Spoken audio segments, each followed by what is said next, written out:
The healthcare decision from the Supreme Court came out a little while ago, so we've had some time to think about that. Where do you stand on whether or not the state should go forward with expanding Medicaid?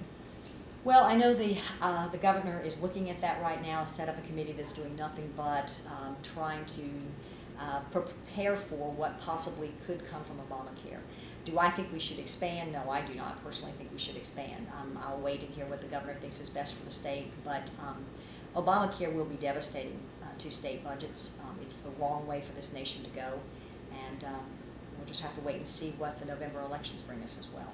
And if it does stick, what do you think about the exchanges? I mean, there are some southern states who would rather just give it to the feds because they don't like it, so they want nothing to do with it. Where do you think Tennessee should go? That's a hard question to answer. There's a side of me that would agree. It's a federal program. I gotta let the feds come down and try to run it.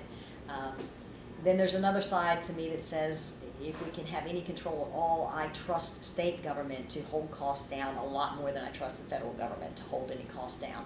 So I'm really torn between what is right and best for the state of Tennessee. Again, we're still analyzing it.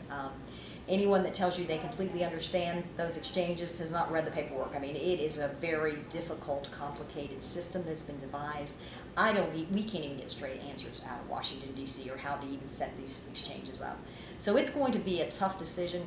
I will say that we've adequately prepared financially and we've got money set aside should we find ourselves in a predicament where we have to try to implement this. I hope we don't find ourselves in that situation. If we expand the Medicaid portion, we eventually will have to spend more state money to do that.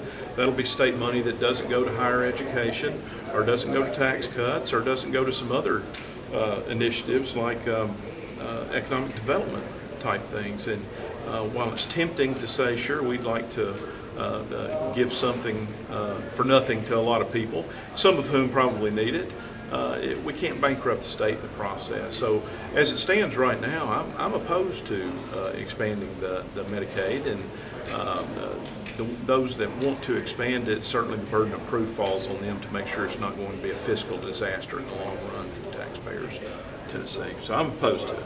And the exchanges, I mean, I've heard that there's some talk among southern states to just let the feds do it because they don't want anything to do with it. Well, and I've heard that argument too, and it's an interesting argument in that when the states set up organizations like that at the behest of the federal government, sooner or later the federal government is going to change the rules, and it's something that's happened in the past, and we want to avoid that. So that question's up in the air. Originally, I was in favor of setting up a state exchange with the idea that we can do it better than the federal government, which I think we could.